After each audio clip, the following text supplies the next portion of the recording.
Amados irmãos em Cristo Jesus, nosso Senhor, graça e paz da parte de Deus, nosso Pai, de nosso Senhor Jesus Cristo.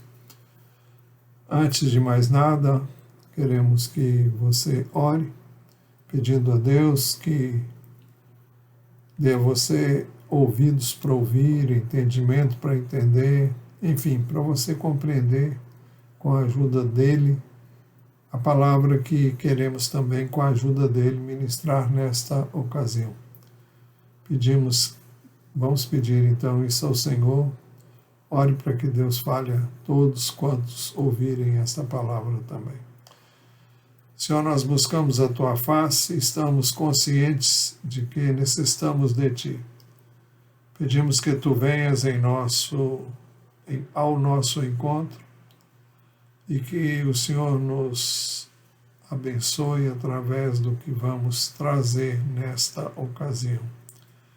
Pedimos que o Teu Espírito nos guie, que o Senhor nos dê ouvidos para ouvir, entendimento para entender, olhos para ver, olhos espirituais para ver o que queres nos mostrar, nos falar, ministrar aos nossos corações.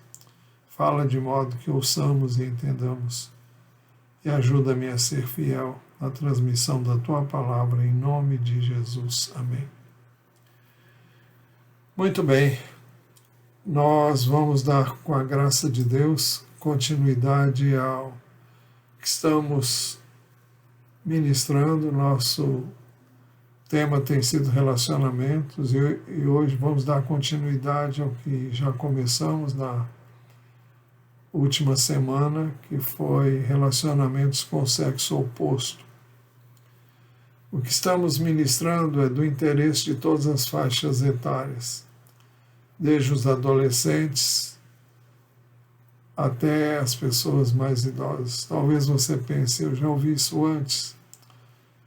Então eu gostaria que você perguntasse a si mesmo: eu tenho vivido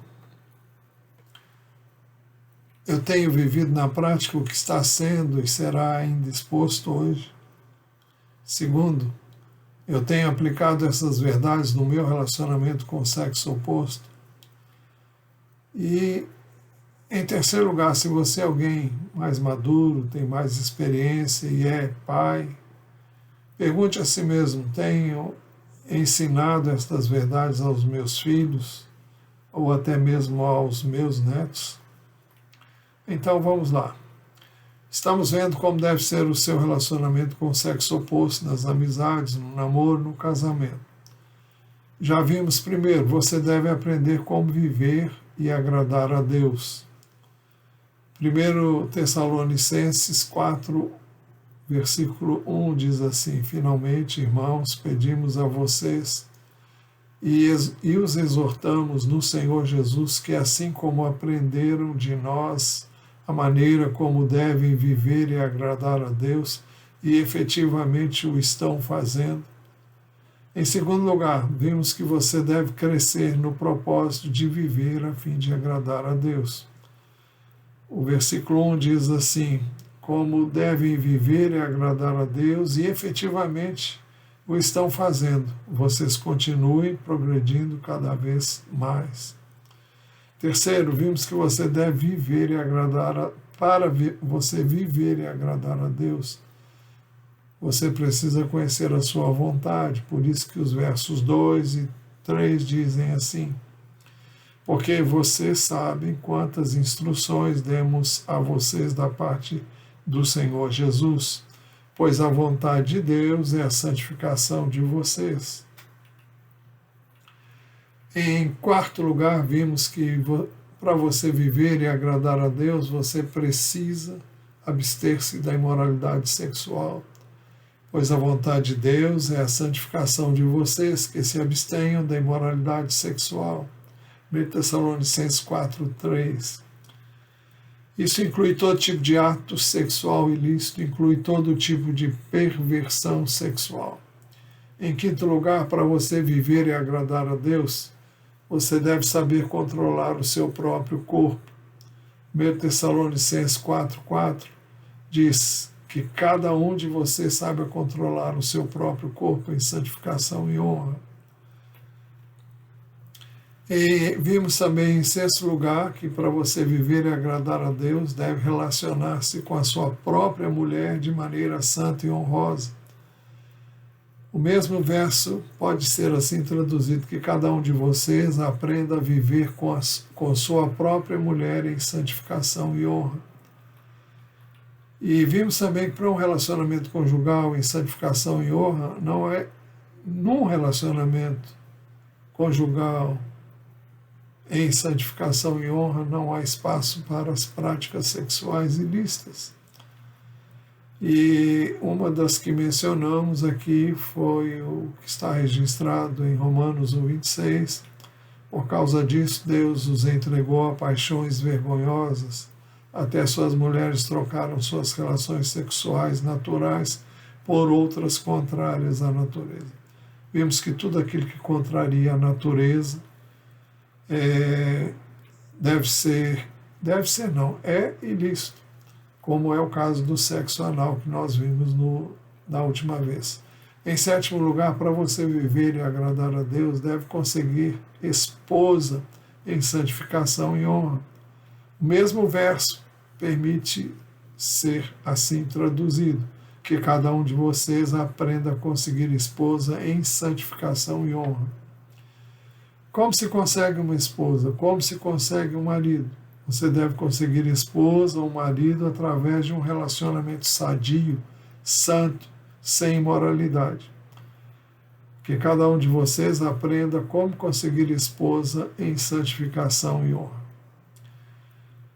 Então vamos lá. Hoje vamos partindo daqui, porque tudo isso já vimos na última semana, um processo sadio de escolha do cônjuge requer mútuo conhecimento em 3 etapas. Primeira etapa é a amizade. Essa tem sido muitas vezes uma etapa ignorada. As pessoas partem para um relacionamento que chamam de namoro, antes mesmo de conhecer a pessoa. O ideal seria que você conhecesse muitas pessoas. Se você é homem, você deve conhecer o maior número possível de moças, de pessoas do sexo feminino, e para que você conheça o que você vai ficar sabendo através de amizades. E pode ser que num relacionamento de amizade você sinta a liberdade de conversar sobre coisas da sua própria vida, do seu próprio interesse, sua visão, seus planos, e ouvir também da outra pessoa o que ela tem, o que ela pensa da vida. E quem sabe, depois de algum tempo, você pode escolher esta, aquela ou aquela outra pessoa, à luz desse relacionamento prévio, que é o relacionamento de amizade. Naturalmente estamos falando de uma amizade sadia, e por isso que nós vamos tratar desse assunto nesses termos. Mas a segunda etapa é o namoro. Você só deve namorar alguém se você tiver interesse de casar-se. Eu estou dizendo com isso que você não deve começar um namoro se você não tem a mínima intenção de casar-se, ou se você não está em busca de encontrar o seu cônjuge. Você não faz sentido você passar o tempo com a pessoa. Isso não é justo, isso não é correto, não tem base nas Escrituras. Então, a segunda etapa é o namoro. Namoro implica em que você tem condições de pensar em casar-se, que você vai namorar sério. Ninguém deveria ter um namoro se não tem sequer um trabalho, se não tem o que oferecer àquela pessoa com quem você está iniciando um relacionamento. Se você é homem, você deve ter sustento próprio e a capacidade de sustentar aquela pessoa com quem você pretende se casar. É possível também que você encontre uma pessoa que trabalha quanto você trabalha e vocês podem vir a juntar os recursos que um e outro têm para pensarem num casamento. Isso também é possível, é válido. Eu tenho algumas restrições quanto a isso, mas é uma situação muito pessoal e eu não vou ministrar sobre isso agora. A terceira etapa é o noivado. É o momento quando você assume perante todos que você vai se casar mesmo, marca a data e já está tomando todas as providências para a realização do casamento e do estabelecimento de um lugar onde vocês vão morar.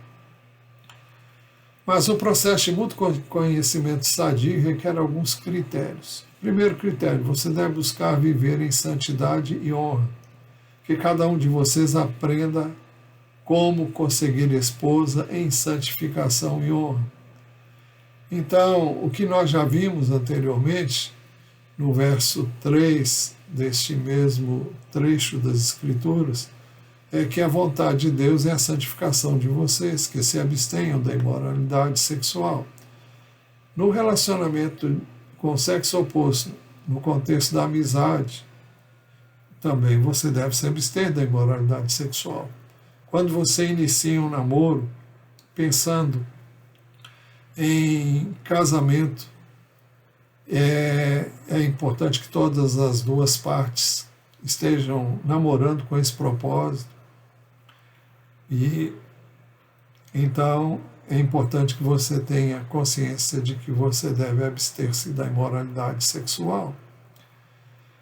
1 Pedro, eu sei que... Bom, eu vou ler 1 Pedro 1, 15 e 16. Diz assim, pelo contrário, assim como é santo aquele que o chamou, sejam santos vocês também em tudo que fizerem. Porque está escrito, sejam santos, porque eu sou santo. Você deve ter um relacionamento de santidade, um relacionamento honroso, porque Deus é santo, e se você é dele, você deve viver em santidade. O texto diz, sejam santos, porque eu sou santo.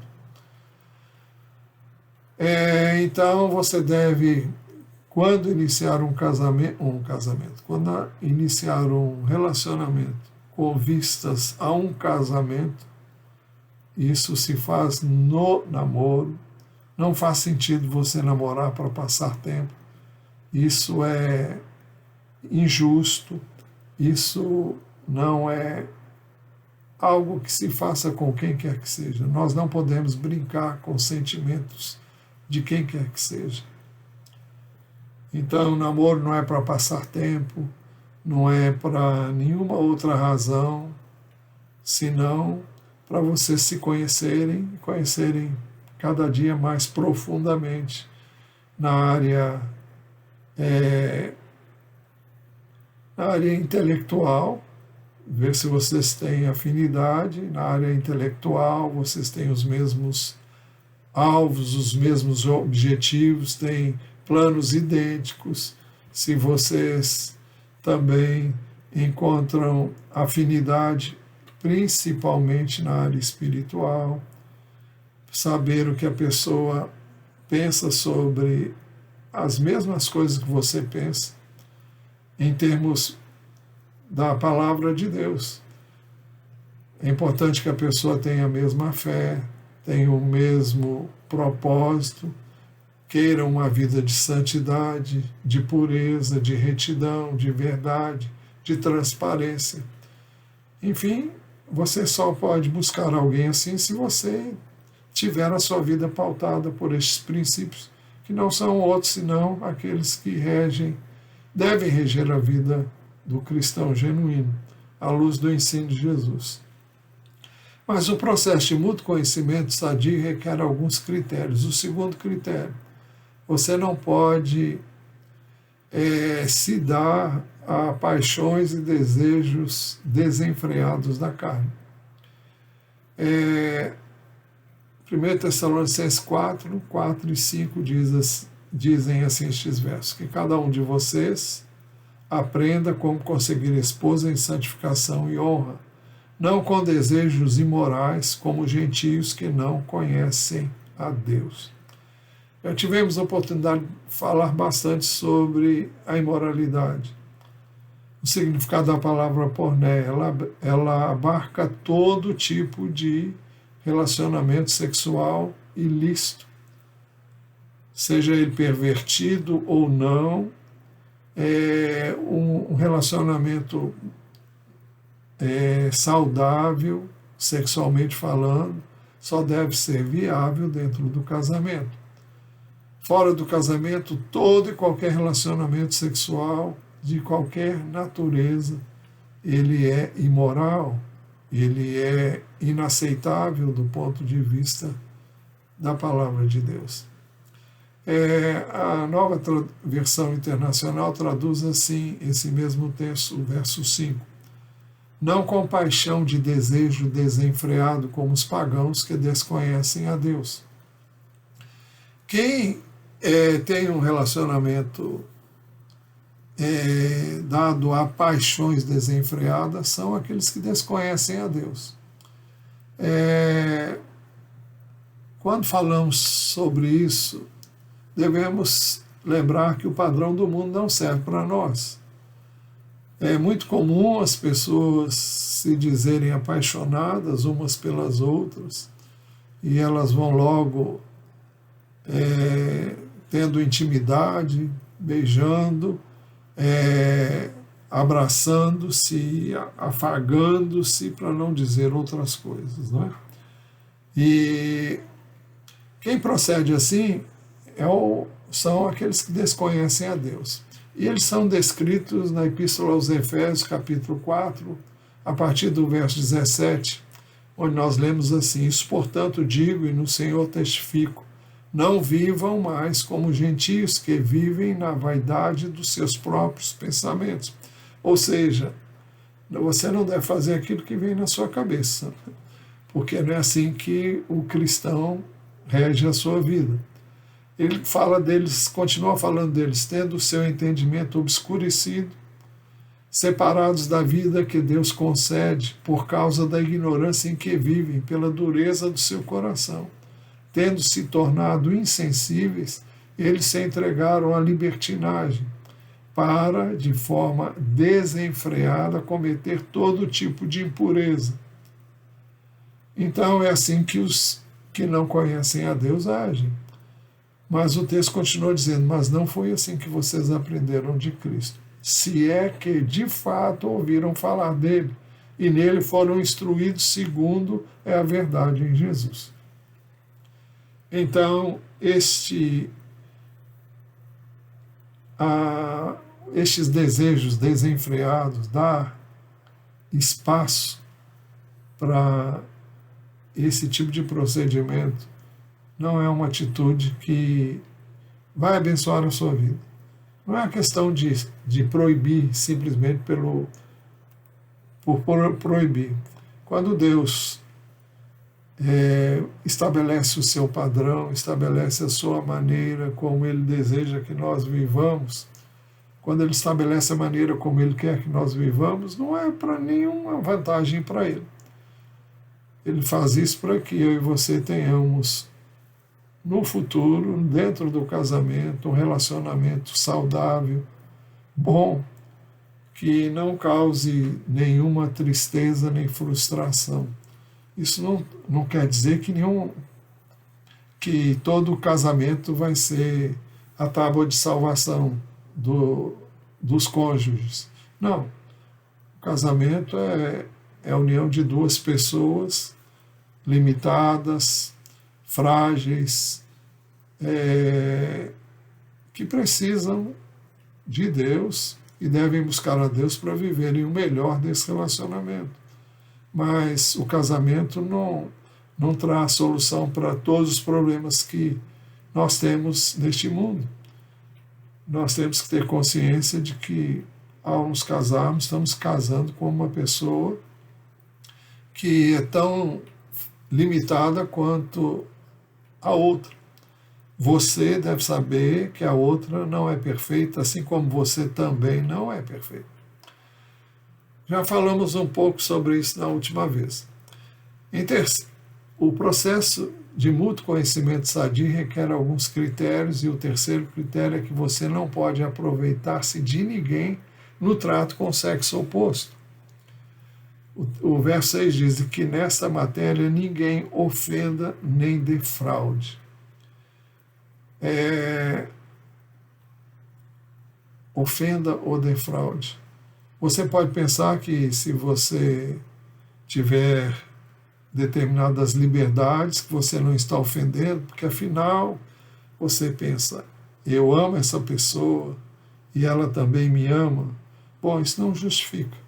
Quem garante que você vai se casar com essa pessoa? Não é lícito você usar o corpo dessa pessoa para atender os seus desejos e instintos desenfreados. E você não tem esse direito. Por isso que o texto diz, ninguém ofenda nem defraude.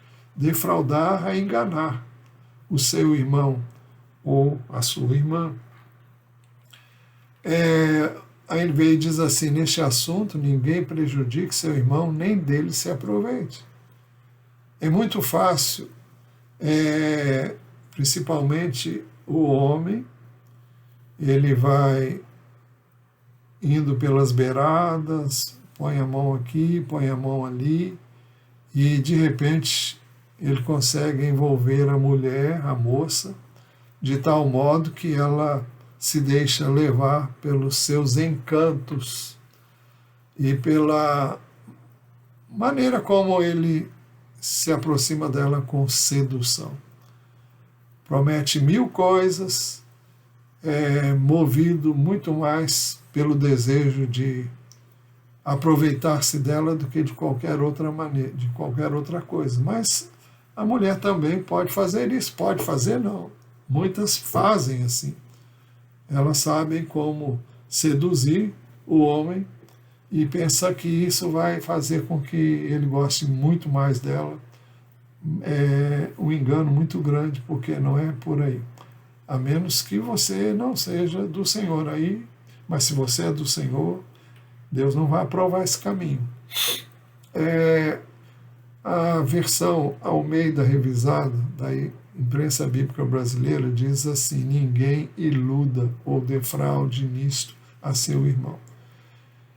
Quando você age com o propósito de levar alguém através de métodos de sedução, e como eu disse, você começa devagar e de repente você chega nos finalmente, ou quase nos finalmente, e você iludiu, você enganou, e qualquer pessoa de bom senso que perceba naquele ou naquela com quem se pretende casar qualquer tendência a esse tipo de procedimento, é motivo para ele ficar com o pé atrás. Então, por que agir dessa maneira? Que tipo de relacionamento tem essa pessoa com o Senhor? E agora, eu tenho que dizer para você uma coisa que você sabe, eu espero que você saiba. Você pode ser um crente fiel, você pode amar o Senhor, mas se você começar a se enveredar por um relacionamento puramente no nível carnal, você não sabe aonde você vai terminar. E se você faz o que o Senhor diz que eu e você não devemos fazer, Ele não tem que livrar você não. Você muitas vezes vai chegar até as últimas consequências para colher o fruto disso. O processo de mútuo conhecimento sadio requer também um quarto critério. Você deve saber que o Senhor vai punir toda a prática imoral. e que nesta matéria ninguém ofenda nem defraude o seu irmão, porque contra todas estas coisas, como antes já avisamos e testificamos, o Senhor é o vingador. Então, quando nós entramos por esse caminho, nós vamos sofrer as consequências. O texto diz que o Senhor é o vingador, e que nesta matéria ninguém ofenda nem defraude o seu irmão, porque contra todas estas coisas, como antes já avisamos e testificamos, o Senhor é o vingador. Isso não vai ficar barato. Você vai colher o fruto de um relacionamento fora dos padrões da palavra de Deus. O Senhor vai punir. Romanos 12, 19b, por que o Senhor vai punir? Primeiro, que você iludiu alguém. Segundo, você transgrediu a palavra dele. Segundo, você deu um péssimo testemunho para essa pessoa. E se você tem feito isso ou fez isso, você deve pedir perdão a ela. Perdão a Deus, endireitar o seu caminho e fazer as coisas como deve. Isso vai requerer o quê? Vai requerer arrependimento, mudança de atitude, vai requerer que você se dê à prática da oração, a gastar tempo com a palavra de Deus para se fortalecer e não dar espaço à sua carne. Não há como ter uma vida vitoriosa sem um relacionamento com Deus. Você pode ser salvo, pode ser do Senhor, mas se você não cultivar seu relacionamento com Ele, não há como você ter nenhum tipo de vitória contra a sua carne. Então, temos que ter cuidado com relação a isso. Mas falando sobre o receber as consequências desse tipo de pecado, nós vimos na semana passada um texto que o final dele me chama muita atenção. Ele diz assim: por causa disso, Deus os entregou a paixões vergonhosas. Ele fala das mulheres que trocaram o modo natural, das relações íntimas por outro, contrário à natureza. Da mesma forma também os homens deixando o contato natural da mulher. E quando se pensa em contato natural da mulher, estão pensando num casamento.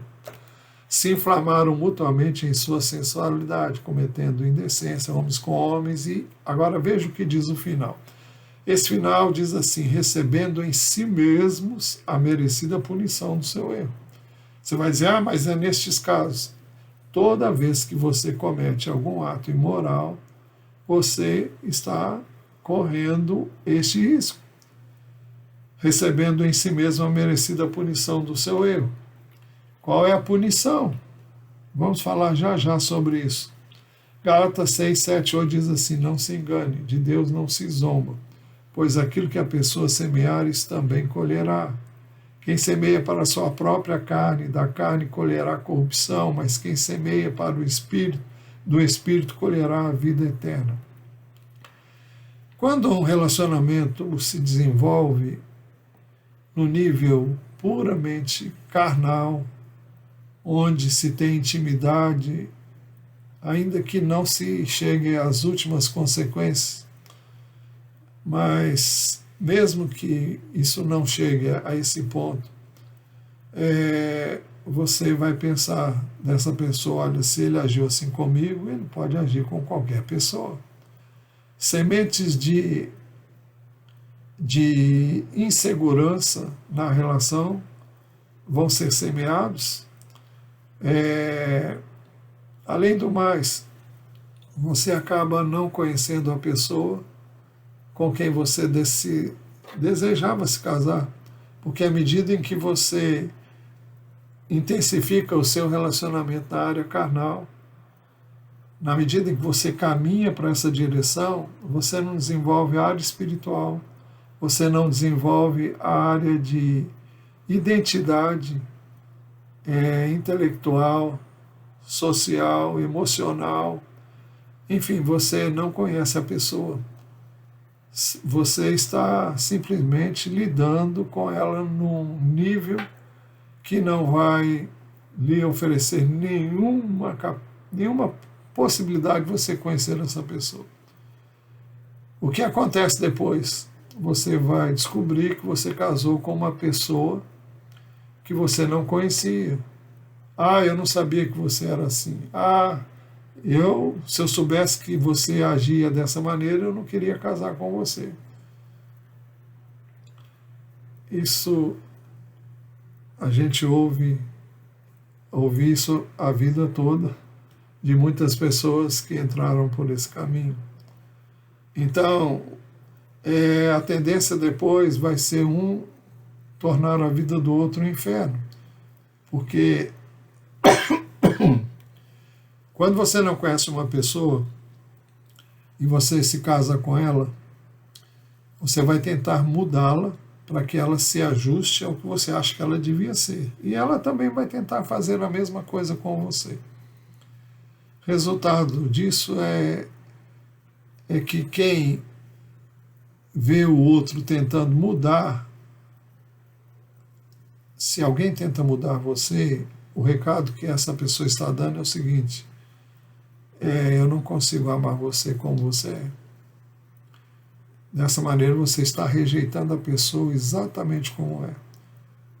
Uma das coisas que eu sei hoje mais do que em qualquer outro tempo: não existem pessoas iguais. Você deve ser o que você é e viver como você foi criado por Deus para ser. Eu não estou falando de pecado, não. Eu estou falando de temperamento, estou falando de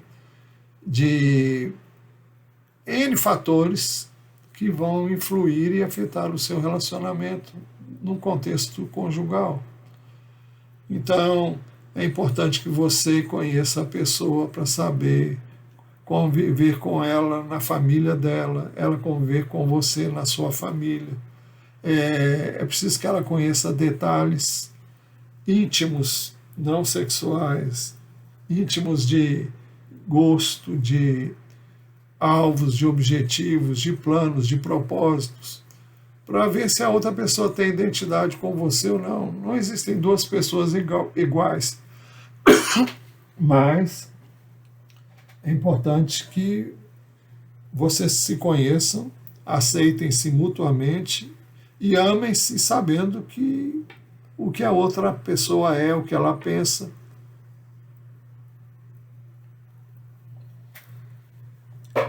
Todos nós queremos ser aceitos como nós somos. Eu repito, não estou falando de pecado. Eu estou falando de caráter, estou falando de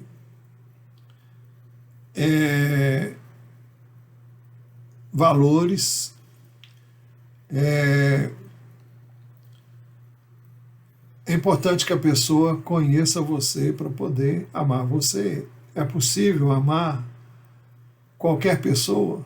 Bom, se você gostar do jeito de ser daquela pessoa, se você conhecer isso antes e você achar que realmente é o que você quer, não tem nenhum problema. Vai ser uma pessoa falha como você é, ela vai saber que você é falho e vocês vão viver bem, sem um querer mudar o outro. Ela sabia que você era assim e você sabia que ela sabia que você era assim e você sabia que ela era assim. Então, quando isso não é feito, o texto de Provérbios 22:8 diz que o que semeia é injustiça, e a injustiça é você ter sido injusto para com aquela pessoa. O texto diz que você vai colher a desgraça. O que semeia a injustiça colhe a desgraça. Você enganou, você iludiu, você defraudou, você seduziu, e você não vai colher um bom casamento. Muitas pessoas pensam que vão ganhar a outras se permitirem fazer o que o outro quer fazer no seu relacionamento. Muitas vezes uma pessoa pede à outra que abra espaço, até na área sexual, como evidência do amor dessa pessoa por você. Isso é um engano grande, porque depois de ter o que ele queria, muitas vezes ele diz, olha, agora não interessa mais. Porque o que ele sentia por você não era respeito, não era amor verdadeiro, era pura e simplesmente um desejo carnal. Mas o processo de mútuo conhecimento sadio requer alguns critérios. O quinto critério, você deve saber que Deus não nos chamou para a impureza, mas para a santificação. Pois Deus não nos chamou para a impureza, e sim para a santificação. A edição Almeida Revisada diz assim, porque Deus não nos chamou para a imundícia, mas para a santificação. Então, se você tiver um relacionamento sadio, no nível de amizade, depois no nível de namoro, também no noivado, você tem toda a chance de ter um casamento abençoado. Se você gastou tempo conversando, se você gastou tempo conhecendo, deu tempo ao tempo, viu, ouviu, aprendeu, conheceu e gostou, então você tem tudo para ter um casamento bom. E num relacionamento com sexo oposto, nós não podemos esconder o que nós somos de verdade. Nossos sentimentos, nossas emoções, é aquilo que somos, não temos que tapar, tentar encobrir nenhum erro. Quando eu falo de erro, não é bem erro. Você não deve encobrir nenhuma faceta da sua personalidade. Você deve dizer quem você é e mostrar que você é realmente aquilo. Ou a pessoa aceita você com aquela característica, ou então, se você casar com uma pessoa que não aceita você, vai ser uma miséria. A palavra de Deus diz que o nosso corpo não é para a imoralidade, mas para o Senhor e o Senhor para o corpo. 1 Coríntios 6, 18 a 20 diz, fujam da imoralidade sexual. Qualquer outro pecado que uma pessoa cometer é fora do corpo, mas aquele que pratica imoralidade sexual peca contra o próprio corpo. Será que vocês não sabem que o corpo de vocês é santuário de Deus, é santuário do Espírito Santo que está em vocês, e que vocês receberam de Deus, e que vocês não pertencem a vocês mesmos? Porque vocês foram comprados por preço. Agora, pois, glorifiquem a Deus no corpo de vocês. Tudo isso tem um propósito de nos abençoar. E você, quando segue aquilo que Deus estabeleceu para o relacionamento com o sexo oposto, você só tem a ganhar. Você tem tudo para ter um casamento bem-sucedido. Desde que você teve tempo e foi autêntico, foi transparente, não escondeu nada da outra pessoa, ela conhece você do avesso. Eu me refiro ao seu interior, não ao seu exterior, mas ao seu interior. Então, se a outra pessoa conhece você assim, dessa maneira, você tem tudo para um bom casamento. Mas o sexto critério, você deve saber que se rejeitar este ensino, você está rejeitando o próprio Deus. Portanto, quem rejeita essas coisas não rejeita uma pessoa, mas rejeita Deus, que também dá o seu Espírito Santo a vocês. Se você rejeita a palavra dele, se você rejeita o ensino dele, você está rejeitando o próprio Deus. Está dizendo que o que ele fala não tem nenhum valor para você. Então, deve ser considerado isso. E o sétimo e último critério. Você deve saber que não há limite para um amor puro e santo. O versículo 9 diz: quanto ao amor fraternal, não há necessidade que eu lhes escreva, porque vocês mesmos foram instruídos por Deus a amar uns aos outros. Até que você se case com alguém, o que deve prevalecer é o amor fraternal. É um amor puro e santo. E se vocês cultivarem isso, se você cultivar isso, a pessoa com quem você deseja casar-se, cultivar isso, você tem tudo para ter um melhor casamento. Eu já disse, você não tem que casar com alguém pensando que você está casando com a pessoa perfeita. Não. Por isso que há necessidade de conhecer profundamente essa pessoa. Mas para concluir, estes critérios expressam o propósito e a vontade de Deus. Por isso que 1 Tessalonicenses 4, 3 e 4 diz: pois a vontade de Deus é a santificação de vocês, que se abstenham da imoralidade sexual, que cada um de vocês aprenda como conseguir esposa em santificação e honra. Isso se aplica a você, adolescente, jovem, adulto. Isso se aplica a vocês, pais, avós. Quando eu falo pai, estou falando de pai e mãe. Se você crê nisso, se você já errou, já falhou, você sabe que custa um preço muito alto. Nós não estamos falando de coisas que ouvimos dizer. Estamos falando de coisas que ao longo da nossa vida nós aprendemos com Deus. E ninguém sai bem numa situação dessa.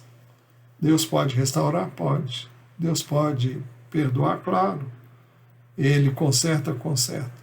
Mas quanta dor, quanto sofrimento, quanta tristeza.